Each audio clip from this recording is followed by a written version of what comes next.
Hi hello నమస్తే welcome to Shri kitchen. ఈరోజు ఈ వీడియోలో కొంచెం పుల్లగా కొంచెం వగరగా ఉండే లేత మామిడి పిందెలతో మెంతి బద్దలు వేసి చూపిస్తున్నాను. లేత మామిడి పిందెలు అండి ఇవి, కొమ్మతో పాటుగా చూపిస్తున్నాను. చూస్తారా ఎంత అందంగా ఉందో, కొమ్మతో పాటుగా లేత మామిడి పిందెలు. ఇప్పుడు ఈ మామిడికాయలు అన్నీ కొమ్మ నుంచి తుంపేసేసి శుభ్రంగా వాటర్తో కడిగేసి చిన్న చిన్న ముక్కలు కట్ చేయాలి. చూసారా ఎంత చిన్న చిన్న మామిడి పిందెలు. ఇవి కొంచెం వగరు ఉంటాయండి. ఇవి లేత పిందెలు కదా, కొంచెం వగరుగా ఉంటాయి. లైట్గా పులుపు ఉంటుంది, వగరు ఎక్కువగా ఉంటాయి. అందుకే మెంతి బద్దలకి బాగుంటాయి ఈ కాయలు. ఇంకా చూసారా చిన్న చిన్న కాయలండి, ఇవి రాలిపోతూ ఉంటాయి మా చెట్టు దగ్గర నుంచి. అలా రాలిపోయినప్పుడు కూడా ఇవన్నీ తెచ్చి శుభ్రంగా కడిగేసి ముక్కలు కట్ చేసి మెంతి బద్దలు వేసుకుంటే చాలా టేస్టీగా ఉంటాయి, బాగుంటాయి. కొమ్మ తీసేసాను. ఇప్పుడు ఈ చిన్న మామిడి పిందెలన్నీ శుభ్రంగా కడిగేస్తున్నాను. కొంచెం సాల్ట్ వేసి నీళ్ళు పోసి శుభ్రంగా కడిగేసుకోవాలి. 2 సార్లు సాల్ట్ వాటర్లో, ఒకసారి నార్మల్ వాటర్లో కడిగేస్తున్నాను. ఇలా చిన్న లేతకాయలకి కొంచెం జిగిడి ఉంటుందండి, శుభ్రంగా కడిగేసుకోవాలి. ఇలా కడిగేసిన మామిడికాయలు చిల్లుల బుట్టలో వేస్తున్నాను. తడి లేకుండా శుభ్రంగా తుడిచేసుకోవాలి. కడిగేసిన మామిడికాయలన్నీ శుభ్రంగా తడి లేకుండా తుడిచేస్తున్నాను. తడి తగలకుండా ఉంటే పచ్చడి నిల్వ ఉంటుందండి ఎక్కువ రోజులు. ఒక 10 నిమిషాలు అలా గాలికి ఆరనిచ్చేసి చిన్న చిన్న ముక్కలు కట్ చేసి చూపిస్తాను. మామిడికాయలు తొక్క తీసేసి ఇలా చిన్న చిన్న ముక్కలుగా కట్ చేశాను. ఇప్పుడు ఇలా కట్ చేసిన ముక్కలన్నీ ఒక బౌల్లోకి వేసేసి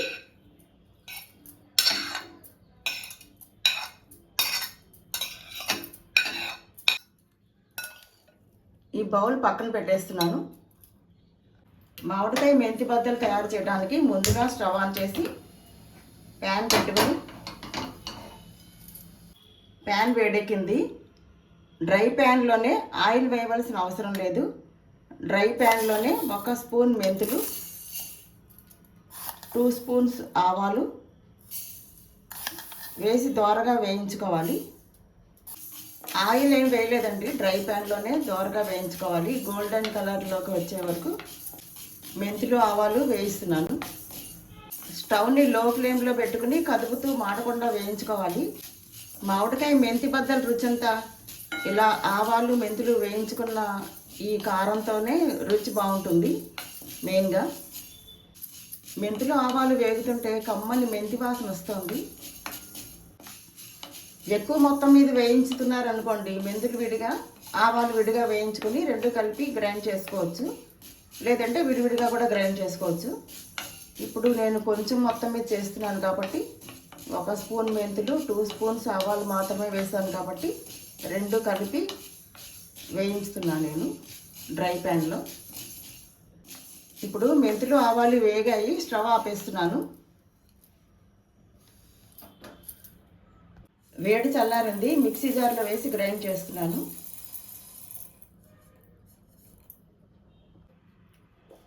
ఇలా గ్రైండ్ చేసిన మిశ్రమాన్ని పక్కన పెట్టి, ముందుగా కట్ చేసి పక్కన పెట్టుకున్నాం కదా మామిడికాయ ముక్కలు, చిటికెడు పసుపు, 2 స్పూన్స్ సాల్ట్, ముందుగా గ్రైండ్ చేసి పక్కన పెట్టుకున్నాం కదా మెంతులు ఆవాలు గ్రైండ్ చేసిన పౌడరు, ఇది 1 స్పూన్ మాత్రమే వేస్తున్నానండి. ఎందుకంటే ఫైనల్గా చూసి టేస్ట్ చెక్ చేసుకుని వేసుకోవచ్చు. గ్రైండ్ చేయడానికి మాత్రం ఉంటే కానీ గ్రైండ్ అవ్వదు కాబట్టి. ఎక్స్ట్రా ఉంటే ఫ్రిడ్జ్లో పెట్టుకోవచ్చండి, నెక్స్ట్ దేనికైనా వాడుకోవచ్చు. 4 స్పూన్స్ వరకు కారం వేస్తున్నాను. మీ రుచికి సరిపడా అవసరమైతే ఫైనల్గా చెక్ చేసుకుని వేసుకోవచ్చు. ఇప్పుడు ఈ మిశ్రమాన్ని అంతా ఒకసారి కలిపేసుకుని, దీనికి ఇంతే కొలత అంటూ ఏమి ఉండదండి. మామిడికాయ ముక్కలు బాగా పుల్లగా ఉన్నాయనుకోండి కారం ఎక్కువ పడుతుంది. పులుపుకి తగ్గ కారం వేయాలి కదా. కొంచెం వగరుగా ఉన్నాయనుకోండి లేతగా, కొంచెం కారం తగ్గించుకుని వేసుకోవచ్చు. అందుకని ఫైనల్గా చెక్ చేసుకుని అవసరాన్ని బట్టి వేసుకోవచ్చు. ఇప్పుడు ఈ కలిపేసిన మామిడికాయ ముక్కలు పక్కన పెట్టేసి ఇప్పుడు మరొకసారి స్టవ్ ఆన్ చేసి సేమ్ ఇదే ప్యాన్ పెడుతున్నాను. ప్యాన్ వేడెక్కింది. నువ్వుల నూనె కానీ వేరుశనగపప్పు నూనె కానీ 5 స్పూన్స్ వరకు ఆయిల్ వేసాను. ఆయిల్ వేడెక్కుతోంది. ఒక పావు స్పూన్ ఆవాలు వేసి కొంచెం ఇంగువ, 2 మిరపకాయలు ముక్కలు చేసి వేస్తున్నాను. ఇలా ఇంగువ నూనె కాచి వేయటం వల్ల రుచి బాగుంటుందండి. ఇంగువ గుమగుమలాడుతూ మంచి సువాసన వస్తుంది. ఆవాలు చిటపటలాడుతున్నాయి. నూనె కాగింది. ఇప్పుడు స్టవ్ ఆపేస్తున్నాను. ఇంగువ నూనె వేడి చల్లారింది. ఇంగువ నూనె అంతా ఇలా మామిడికాయ ముక్కల్లో వేసేస్తున్నాను. ఒకసారి ఈ మిశ్రమాన్ని అంతా కలిపేసుకొని మీకు అవసరం అనుకుంటే పచ్చి నూనె కాస్త పైన వేసుకోవచ్చండి. నెక్స్ట్ డేకి ఇదంతా వాటర్ దిగుతుంది మామిడికాయ ముక్కల్లోంచి. ఫైనల్గా టేస్ట్ చెక్ చేసుకుని అవసరమైతే సాల్ట్, కారం కావాలనుకుంటే కొంచెం కారం, మెంతి పిండి, ఆవపిండి రెడీగా ఉంది కదండి. అవసరం అనుకుంటే కొంచెం వేసుకోవచ్చు. అలాగే అవసరం అనుకుంటే కొంచెం పచ్చి నూనె కూడా పైన వేసుకోవచ్చండి. మామిడికాయ ముక్కలు ఊరే కొద్దీ చాలా రుచిగా ఉంటాయి. వేడన్నంలో ముద్దపప్పు, నెయ్యి వేసుకుని ఈ మామిడి బద్దలు వేసుకుని నంచుకుని తింటే చాలా రుచిగా ఉంటుంది.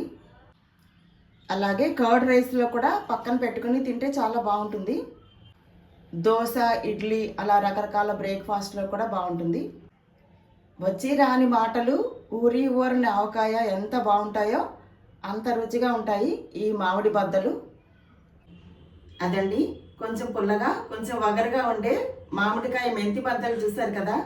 ఈ వీడియో నచ్చితే లైక్ చేసి, షేర్ చేసి, సబ్స్క్రైబ్ చేయండి. మరో కొత్త వీడియోలో మళ్ళీ కలుద్దాం. Thanks for watching.